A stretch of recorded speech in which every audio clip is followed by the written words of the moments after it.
Right then, Bobby. Okay, welcome to our top user research mistakes. I'm going to start with a talking point. If you're one of those shy, retiring people, it's going to be a bit unfortunate. Can you turn around, introduce yourself to someone next to you, hopefully someone you've never met before. All you have to do, describe a hobby, sport of interest of yours. Wait for it. Come on. Shh, shh, shh. And please explain the one thing they need to know if they're going to try this for themselves. The one thing they need to know to do your hobby, sport, or interest. You've got 1 minute. Introduce yourselves.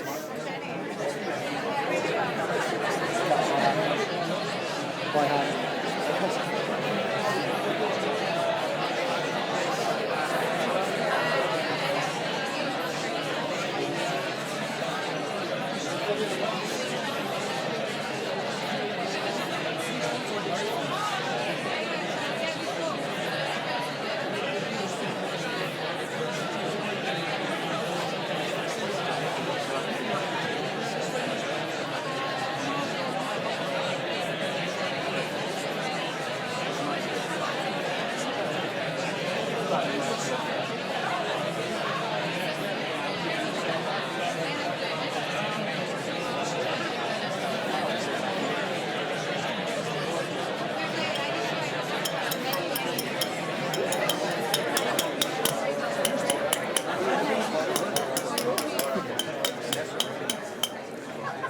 I don't know if I really thought that through, but that's your device for finishing your conversation, okay? Can we stick to that, please? On the time limit. Oh, yeah. So, our talk today is about user research mistakes that you might make. And if you've got the knowledge to tell someone something, like if it's about playing drums, maybe the first thing you tell them is, well, you start off playing really slowly, then you speed up. If you don't do it that way, then that's a mistake. But you only get mistakes from doing things. And we want to encourage you to have a trial and error approach. So make mistakes. It's good. It's a healthy thing. Right, so who are we? So this is Bobby. Bobby is a user researcher. Studied English, went into teaching for a bit, saw the light. Didn't work out. Didn't work out. Became a UX designer and has latterly decided to specialise in user research. I first met Mike about 5 years ago. He was working for a large financial organisation as a frustrated UX designer. After that, he worked here at Lloyd's, and he now works for the government as well. So our first mistake, actually, before we go on to that, let's just find out a little bit about you. Put your hand up if your job title is user researcher. 1, 2, 3, 4, 5, 6, 7. A few of you, probably more today than it would have been 2 or 3 years ago, which is a good thing. Put your hands up if you do some sort of user research, that is understanding the user in some way, usability testing, observation, interviews, surveys. Most of you, yeah, great. And put your hands up if you don't, but you would like to. A few of you. Hopefully you've all mostly put your hands up. Otherwise you might be in the wrong place. But, So our first mistake is not involving users and not involving users early enough. So my first user experience job, my first job as a user experience designer. I was there for 6 months, at least 6 months, could have been longer, it's a long time ago, I forget. It might have been 7, 8 months, and I was designing software for people to use. And in that time, in those 6, 7, 8 months, I did not speak to one person that was going to use that piece of software.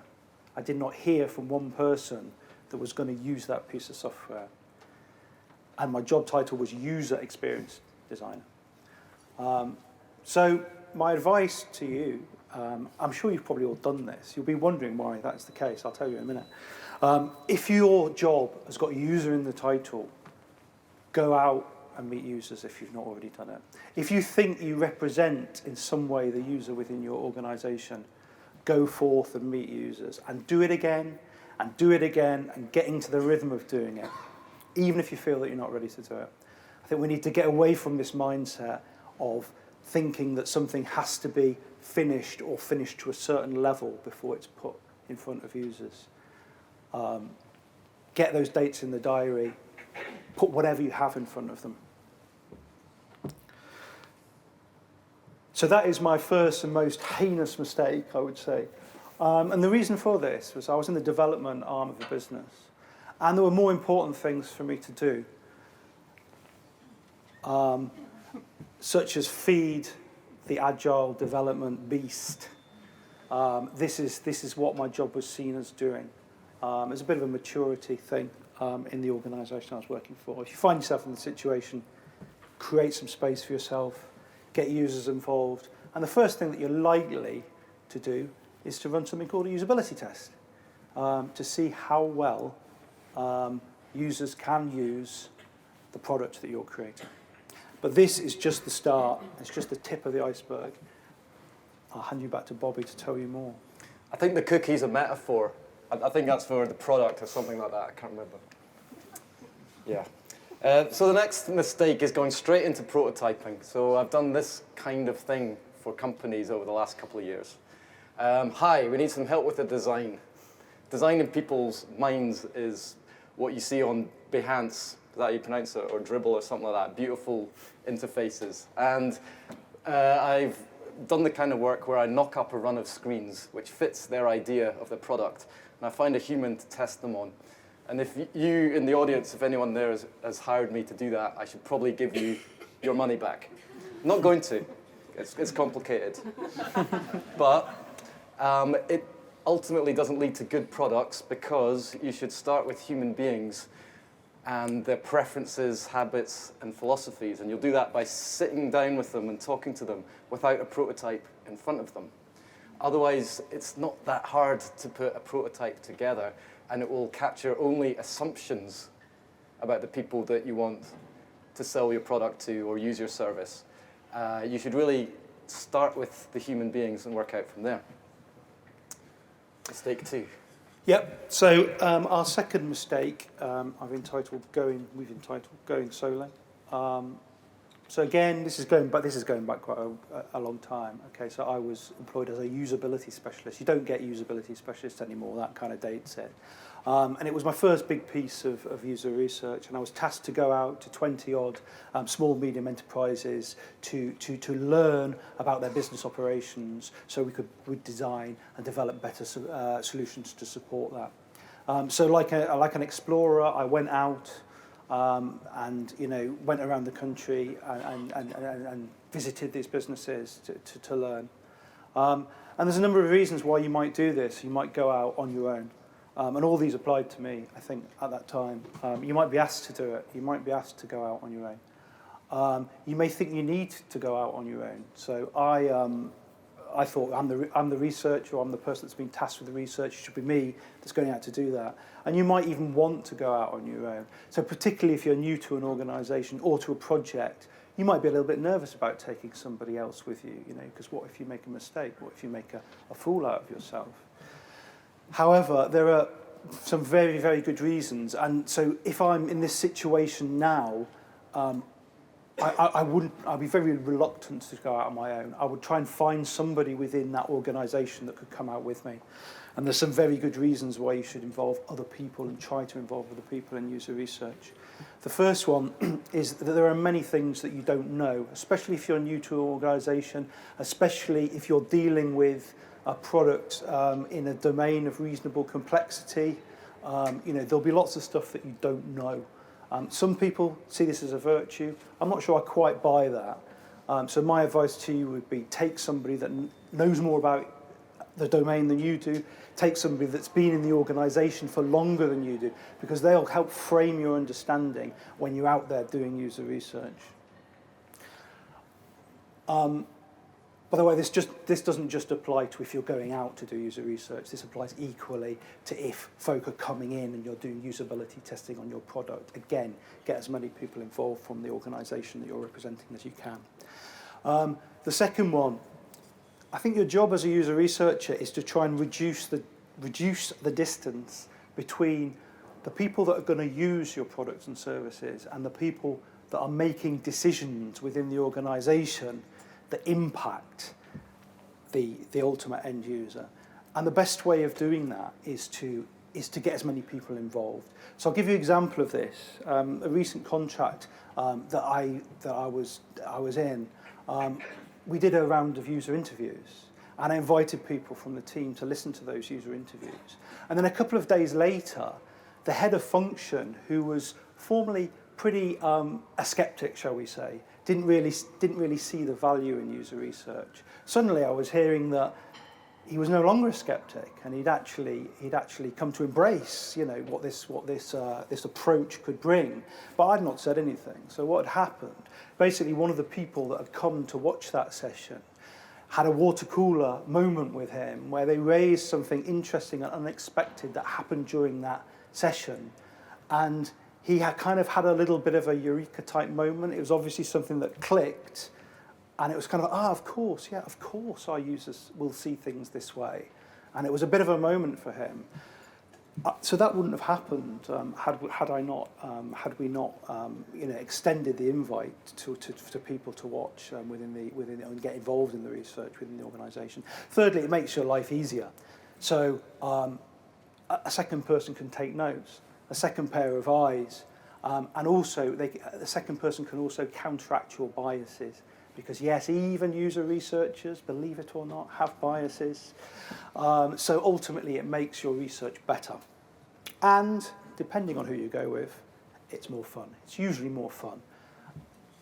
User research is a very bonding experience, I would say. So it helps with team cohesion, and it makes for more effective teams. Okay, if you have never read a book about user research, and you should just read one, try Erica Hall's Just Enough Research, which is a nice tour through the whole thing. People who have a hand in collecting the insights will look for opportunities to apply them. Being the smart person is more fun than obeying the smart person. And something just to build on that, a good influential researcher who works for GDS, Will Middleton, I slowly realized that change in organizations comes from change within other people's minds, not my own. Most people only change their mind when they experience things themselves. People don't respond well to being told what to do. So I changed my research practice to be more collaborative, involve people. Going to caution you just a little bit, though, you have to work with the right people. It doesn't always work, as you probably know yourselves, to involve everyone. User research is generally complicated, messy work involving human beings. You need to work with people who will collaborate with you, even if it's difficult at first, and you have to build up a relationship. And generally speaking, if you're outnumbered, disrespected, or blocked for too long, it might be time to quit that project. So we're at our second talking point. Please return to your newfound friend. Could be a friend for life, no pressure. Who do you work with day to day? How do you work with them? How easy or tricky is the relationship? How might it be improved? If you're all done with that one, maybe move on to the next one. Who does user research in your organization? Is it you, your team, some other department? In what ways could others be involved? What effect would this have? You've got 1 minute. Listen for the little chink on the beer bottle.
louder when I do it like that. Thank you.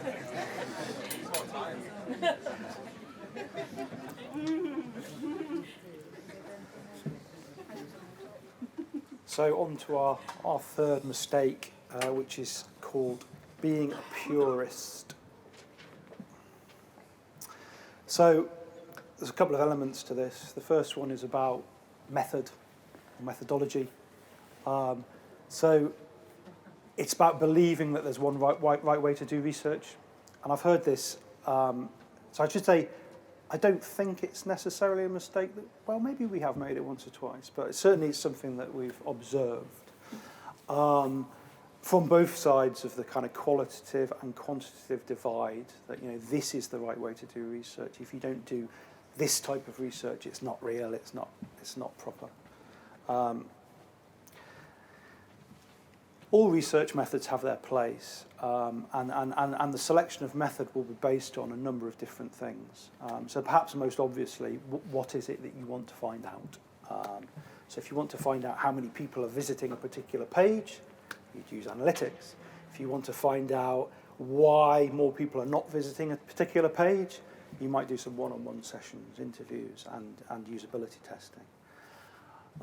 Equally important, but maybe sometimes more overlooked, I think, is what's the context of the project that you're working within. What's the development methodology, if that's appropriate? What are the project timescales? What are the resources? What's expected from you from the business? These are all important factors. And how the outputs will be used, and who will act upon them as well. These are all things that will determine your choice of research method. One thing I would say is that I think we should, as user researchers, as people that do user research, we should get familiar with quantitative and qualitative methods. I think you know, a lot of people in our field come from the qualitative tradition, but I think, you know, obviously there's more and more data out there, and more decisions are being made based on data, and we really need to make sure that we understand that, understand how it works, and work together, you know, with both different types of methods. So, for example, surveys. Surveys is an example of a method which doesn't always get the best reputation in some UX circles, but actually can be a very powerful method. And used in conjunction with other methods could be even more powerful. So, for example, you might use a survey to work out at a very high level, you know, what's working with your product and what's not working with your product according to your users. But then if you pair that with a question around asking those respondents if they would be happy for their responses to be followed up by a one-on-one session, for example, then you've got a way of doing targeted qualitative research, because if you're looking at a particular area of the system, you can say who's got problems with that area of the system, and hopefully you've got their permission to target that person and to do maybe some one-to-one remote sessions to try and peel beneath the surface to find out why that is and inform better product decisions. So think about how these methods can be used together. It could be used the other way as well, from qualitative to quantitative. You might glean something in an interview, a point of view, but you're not sure how widespread that point of view is. By turning that into a survey question and sending it out, you can start to get some numbers behind that, and again, make more informed product decisions. So on that, this one might have you throwing spears at us. Research, you mean running a focus group? I'll have a quick show of hands if you've had that response. A couple people, yep. Are focus groups bad? They're terrible if you want to do usability testing. You can't test a run of screens or a website or an app in front of a committee. It's a terrible idea. They're not bad in themselves, though, focus groups. You've got to just facilitate them properly. Be aware that certain big personalities will dominate and act accordingly. Perhaps give people a round of writing their own answers and then saying what their answers are. And then they've got less chance of all just deferring to the most confident, loudest, most articulate person. That's the problem with focus groups. Use them to generate ideas. Use them to see how ideas spark across a group of people because we're social animals and we react to each other. Don't use them for usability testing. That's it. Oh, it's me. So this is the sort of second strand about being a purist. Again, you know, from time to time you see this kind of attitude, you know, you can't do user research because you're not a user researcher, or you don't have the right background, or you don't have the right experience. This is just obviously, well, I think obviously nonsense. So, you know, most people can learn to do user research and should be encouraged to if they want to, as long as the right support structures are in place. So the business of pairing people that do research obviously kind of is positive in this regard. You can pair more experienced researchers with less experienced researchers, and cultivating a culture within the organisation of openness and learning, and that ultimately will benefit everyone, including the users. I think we're at our last talking point. How much time have we got? Wind up. Right, really We're quickly. negative, well, we We'll just do the top one. Turn to the person, maybe a new person. Make a new friend. Just do the top one. Do you have a favourite research method? If you don't yourself do research for a living, then just think about how you find new movies or new series on Netflix. That's also research. Turn to a new person and just talk about what's your favourite research method. You've got 1 minute. Thank you.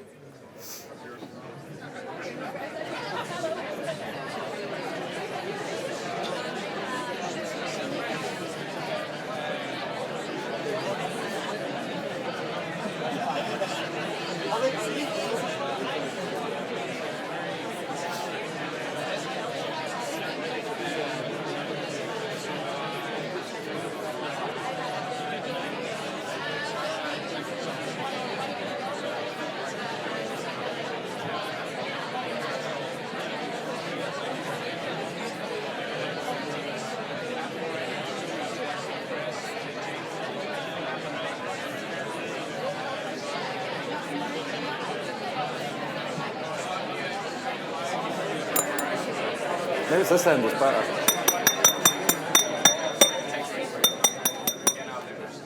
Okay, nearly at the end. And finally, I'm just going to race through this final list. Here's a few things not to do on top of those general principles. I'll go through them quickly. Novice mistakes that we have made.